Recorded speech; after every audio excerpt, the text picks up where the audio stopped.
இயக்குனர் கரு பழனியப்பன் தற்பொழுது செய்தியாளர்களை சந்தித்து பேசி வருகிறார். அந்த நேரடி காட்சிகளை பார்ப்போம். நீங்க ஜல்லிக்கட்டு நடத்துற அன்னைக்கு அதுக்கு நீங்க சாராயம் ஊத்துறீங்க, குச்சியால குத்துறீங்க, கண்ணில் மொடாப்படி தூக்குறீங்க, அப்படி பல்வேறு காரணங்கள் சொல்றாங்க. நான் சொல்றேன் பீட்டா பக்கமே நான் நிக்கிறேன். அன்னைக்கு ஒரு நாள் அவன் அதெல்லாம் பண்றானே வச்சுக்குவோம். மிச்சம் 364 நாள் அந்த காலையை காப்பாத்துறவன் யாரு? பீட்டா காப்பாத்துமா? மிச்சம் 34 64 பார்த்த கொண்டாடினவன் தான் கொண்டு வந்து மாட்டை குடும்பப்படுத்துறானா? எல்லாம் சொல்றீங்க, சரி விட்டுட்டு போயிட்டா இப்ப மாட்டை யாரு பாத்துக்கிறது?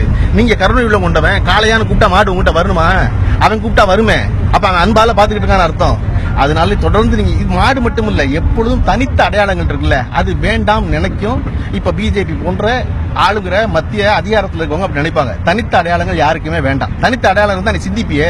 உன்னை எல்லாரும் பொதுமைப்படுத்திடணும் மொத்தமா. இந்த தேசத்தின் மொழி இந்தின்னு சொல்ல முயற்சி பண்ணாங்க, அது நடக்கவே இல்லை. இந்த தேசத்தின் பொது உணவா பரோட்டாவை கொண்டு முயற்சி பண்ணாங்க, நடக்கல. தேசிய உடைய சல்வார் கமிஸ் ஆக்கணும், நடக்கல. அப்ப எதுவெல்லாம் உனக்கு தனித்த அடையாளமா இருக்கு அது வேண்டாம்ங்கிற வேலையை செஞ்சுக்கிட்டே இருப்பாங்க. இல்லாட்டினா அமித்ஷா அவ்வளவு தைரியமா போய் கேரளாவில் ஓணம் வாழ்த்து சொல்றதுக்கு வாமன ஜெயந்தி வாழ்த்துக்கள் பாரா ஒருத்தர். வாமனனுக்கு எதிராக நடக்கிற விழா ஓணம். வாமனை கொண்டுவிட்டா மகாபலிய துரோகம் பண்ணி. அதனால மகாபலிக்கு கொடுக்கப்பட்ட இது என்னன்னா, நீ வருஷ வருஷம் வாடாங்கிறது, வருஷ வருஷம் வர்றவன மக்கள் வரவேற்காங்கிறது. மத சாதி வேறுபாடு இல்லாமல் கொண்டாடப்படுகிறது கேரளாவில் ஓணம். எல்லாரும் கொண்டாடுவாங்க ஓணத்தை, நம்ம பொங்கல் போல. அந்த ஓணத்துக்கு இவர் ரொம்ப குயுக்தியா என்ன சொல்றாராம், வாமன ஜெயந்தி வாழ்த்துக்கலாம். ஏன்னா அவனுக்கு தனி அடையாளம் வேண்டாம். அது நீ ஓணம் கொண்டாடாத, நீ வாமன ஜெயந்தி கொண்டாடு, நீ தீபாவளி கொண்டாடு, நீ ஹோலி கொண்டாடுங்கிற மாதிரி தான் பொங்கல் கொண்டாடாத. அதுவும் தனி அடையாளமா இருக்கு. அதுக்காக உனக்கு வேண்டாம், விடுமுறை கிடையாது அப்படி சொல்லி. என்னடா விடுமுறை கிடையாதுன்னு சொல்றீங்க? அப்படி எல்லாரும் கொந்தளிச்சு போராட்டம் அறிவிச்சா சாயந்தரம் இல்ல விடுமுறை இருக்கு, அது ஏற்கனவே காங்கிரஸ் கட்சி வச்சிருந்த விடுமுறைன்னு சொல்றாங்க. என்னடா உங்களை நம்பி ஒரு போராட்டமே அறிவிக்க முடியலையே, சாயந்தரம் மாத்திடுறீங்களே.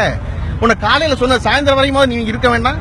நீங்க எல்லாரும் கேட்கறாங்க, இந்த தலைவர்கள் எல்லோரும் பாரதிய ஜனதா கட்சியை சேர்ந்த தலைவர்கள் எல்லோரும் வெவ்வேறு நிலைப்பாடு எடுக்கிறாங்க இந்த பிரச்சனையில. கட்சிக்கே நிலைப்பாடு கிடையாது, அப்புறம் எப்படி தலைவன் நிலைப்பாடு இருக்கும்? நீ கடந்த 50 நாள்ல 60 தடவை நிலைப்பாடு மாத்திருக்க எல்லாத்துலயும்.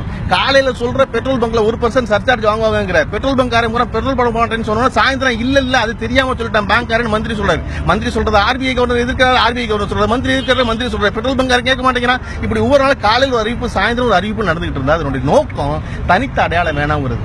இப்ப நான் மாடு சொல்றாங்கல்ல, நாங்க காப்பாத்துற மாட்டை இவங்க எல்லாம் கொடுமைப்படுத்துறாங்கன்னு.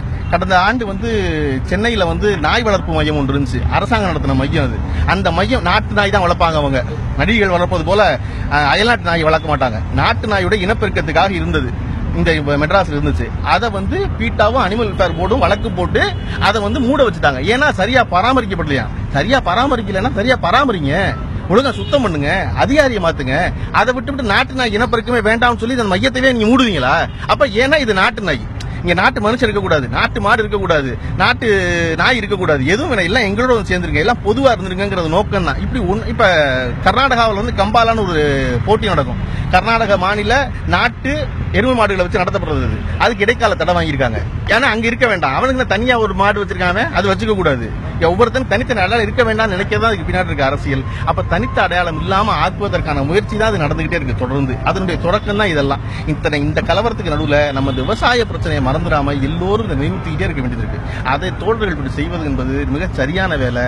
காரணம் இங்க விவசாயம் சம்பந்தப்பட்டது இல்ல. நான் சொல்றேன், விவசாயிகளுக்கு கரும்பு போட்டிருக்கான்ல, போட்டதுல கூட்டுறவு ஆலையிலிருந்து சேர கொடுத்த பொருளுக்கு சேர வேண்டிய பணம் 210 கோடி ரூபாய் இருக்கு. தனியார் ஆலையிலிருந்து 1100 கோடி ரூபாய் இருக்கு. இவன் கரும்பு கொள்முதல் பண்ணியாச்சு, கொள்முதல் பண்ண பணத்துக்கு காசே கொடுக்கல. இது ஒரு பக்கமா விவசாயியின் பிரச்சனை. நம்ம எல்லா டோல்கேட்லையும் பணம் கட்டுறோம் இந்தியா பூரா. நம்ம டிமானிட்டைசேஷன் பிரச்சனையில பண மதிப்பு நீக்க நடவடிக்கையினால என்ன பண்ணாங்கன்னா, நவம்பர் 9ஆம் தேதியிலிருந்து டிசம்பர் 2ஆம் தேதி வரைக்கும் எங்கேயும் பணம் வாங்க வேணான்ட்டாங்க. எங்கேயும் பணம் வாங்கல, இந்த டோல்கேட்லையும் எந்த டோல்கேட்லையும் பணம் வாங்கலன்னு திருப்பி டிசம்பர் 3ஆம் தேதி பணம் வாங்குறாங்க. NHAI national highways authority of India இருக்குல்ல, அது என்ன செய்யுது, இந்த டோல்கேட்டுக்கெல்லாம் கான்ட்ராக்ட் எடுத்தான் பாருங்க, அவனுக்கு 1100 கோடி ரூபாய் நட்டம் ஏற்பட்டுருச்சான். அதுல 900 கோடி ரூபாய உடனடி நிவாரணமா வழங்கணும்னு மத்திய அரசுக்கு பரிந்துரை செய்யுது. NHAIங்கிறது மத்திய அரசு தானே, இது பரிந்துரை. விவசாயி பிரச்சனை முக்கியம் இல்ல, பல்வேறு பல்லாயிரம் கோடி வச்சுக்கிட்டு ஒருத்தன் கான்ட்ராக்ட் இருக்கான் பாருங்க, ரோடு கான்ட்ராக்ட், அந்த தனியார் முதலாளி நட்டப்படக்கூடாது. அது எதுக்காக, to boost the self confidence of private investors. தனியார் முதலாளிகளுடைய நம்பிக்கையை பெறுவதற்காக உடனடியாக வழங்கணுமா? விவசாயி செத்தா பரவாயில்ல, சோறு போடுறவன் அவன் நம்பிக்கையை பெற வேண்டியதில்லை, அவனுக்கு உடனடியாக கொடுக்க வேண்டியதில்லை. ஆனா டோல்கேட் வச்சிருக்க முதலாளி உடனடியாக அவனுக்கு பணத்தை கொடுத்துருங்க. பாவம், அவன் வசூலிக்க முடியாம போச்சு, அவன் வீட்டுல சாப்பிட முடியாம இருக்கு, அவன் மாடு செத்து போச்சுங்கிற சொல்ற நோக்கம் இருக்கு பாத்தீங்களா?